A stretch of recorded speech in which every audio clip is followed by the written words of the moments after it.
World of Final Fantasy was and still is a great journey. With its lighthearted monster collecting that evolves into a big emotional story that made me both laugh and cry, its story and gameplay is just as captivating to play years after its initial release. The game is full of many nods to the main Final Fantasy series games, with its roster of familiar characters that you can now battle as in the new Maxima edition, on top of its interesting original mechanics like its size and stacking ones that are fun to play with all together, even if frame rate wasn't always perfect outside of docked mode. Years later, World of Final Fantasy in its updated Maxima form is still a story worth experiencing for fans of Final Fantasy who don't mind a lighthearted story, and for those who like the idea of exploring its unique, fun take on the Final Fantasy universe that now has even more to offer.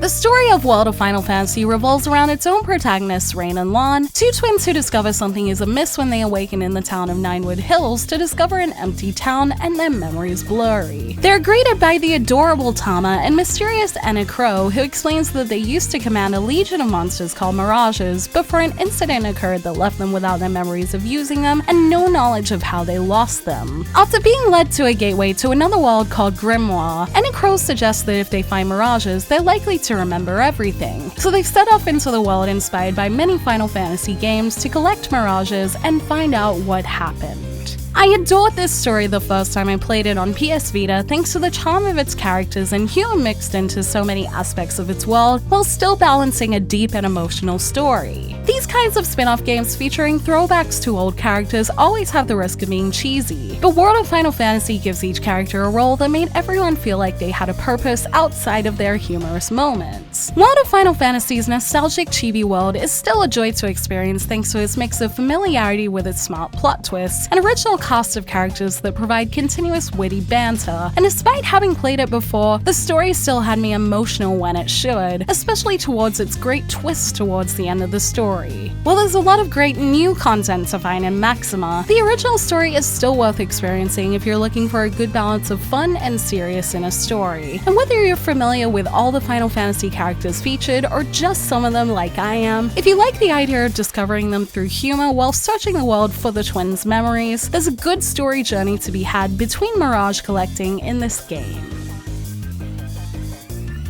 If the nostalgia from its Final Fantasy characters wasn't enough, there are many familiar-looking Mirages to capture around Grimoire that include the famous Final Fantasy enemies everyone knows and loves, but in World of Final Fantasy's adorable chibi style. This all goes hand in hand with its stacking system. You capture Mirages, and depending on their size, Rain and Lan can either put them on their head if they're a smaller Mirage like a Moogle, or ride on them if they're a bigger Mirage like a Behemoth, and all character stats combine to create one powerful unit, with extra abilities given if you make a stat full of fire Mirages or with other matching abilities. It's a unique system with an equally unique look, and I still enjoy how fun it is to try and find Mirages that pair well together, along with ones that benefit me while traveling through its world, but some able to melt ice or fly you over high areas. It puts a little more thought into just catching monsters since you have to consider their sizes, field abilities, and how they'll pair together, especially considering a stack of randomly placed Mirages can even be knocked down and separated by enemies too if they don't balance well. So it was fun to try and make all these things work together when creating a strategy for traversing certain areas and battling as well.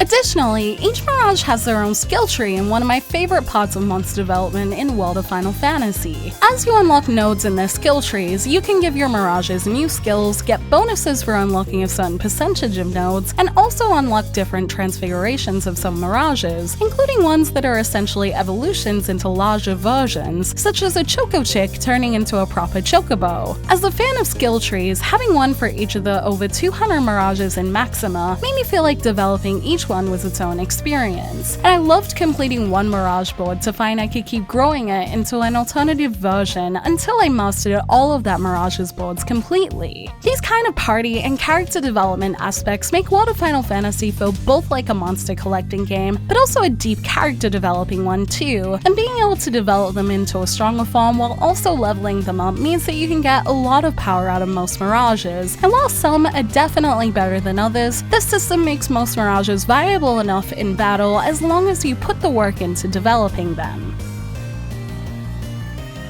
I've talked a lot about the Mirages, but it was also nice to remember that the great active time battle system at the core of everything is still one of my favorite to play thanks to its time-respecting nature. It features a timeline where you can see where you and enemies will attack, allowing you to plan turns accordingly, and also use tricks like defending to build up your ability points while also attacking half a turn later rather than a whole one. What I also love is how you can fast forward the eventless time between turns. Since the timer shows you the speed of how attacks are moving, you can fast forward the time in between while still keeping track of how your attacks are moving compared to the enemies, which is valuable when you notice an extra turn coming up before a boss does its big attack, so you can prepare yourself or brace yourself if you won't get another. While it meant I was speeding through a lot of battles, World of Final Fantasy has a lot of very theatrical special attacks for champions and boss attacks I've seen many times before and has showed a lot during battles with them. So skipping all of that is a good time saver and keeps battles more focused on actually strategizing and playing, rather than watching the same animation over and over again to keep things constantly engaging.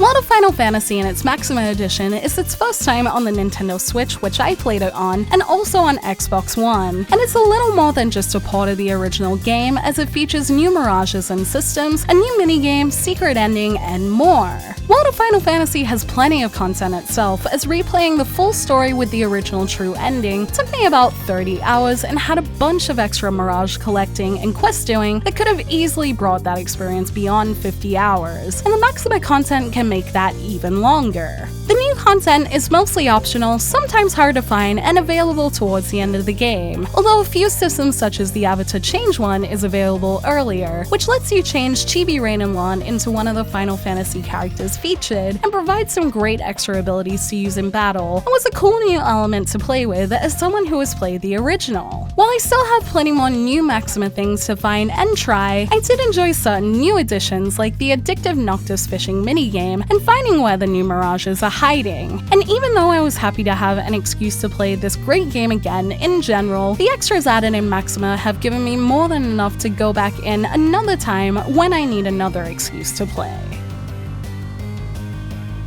While having World of Final Fantasy on a bigger screen both in handheld mode and docked is better than the experience I had playing it on Vita, there are a few minor issues with the visuals that I noticed from time to time. Playing docked seemed to give me the smoothest experience, with the only issue being that some of the pre-rendered cutscenes such as the game's opening video don't seem to have been fully upgraded to look their best in 1080p. But since most of the cutscenes seem to be in-game cutscenes that look as they should, docked was the nicest way to play in general. Undocked is mostly fine to play as well, and the resolution is more consistent in terms of cutscenes, although I did notice a few more frame rate issues initially. However, it strangely seems to be less of a problem towards the end of the game, so either I got used to them or they only happened in some of the mid-game areas. In any case, both methods were enjoyable enough to play anyway on the go and at home, considering I was just happy to be using the Switch's bigger display either way, and I was also pleased to see that the issues I had with long load times with the Vita version a couple of years ago were pretty much non-existent and made the experience feel smoother anyway. So as long as constantly perfect frame rate and resolution aren't that big of a deal to you, it looks and feels good to play both ways on Switch.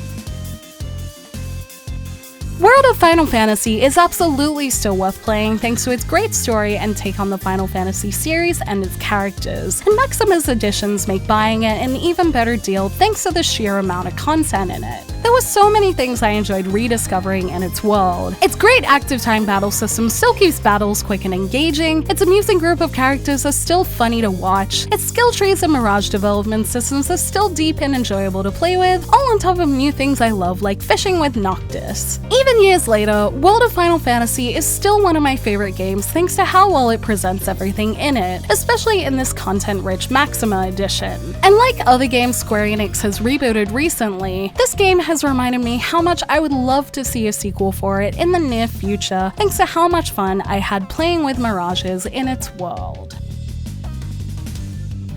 Thank Thank you for watching this video. Let me know in the comments below if you've played World of Final Fantasy or World of Final Fantasy Maxima, and if you have, what did you think of it? You can like and share this video if you enjoyed it, subscribe to my channel for more JRPG content like this, and ring that bell to get notifications on whenever I post so you don't miss a thing. You can check out more videos here, or you can check out the blog at jrpgjungle.com, and you can find me on social media on Twitter, Facebook, and Instagram, all at JRPG Jungle. And until next time, thank you, bye!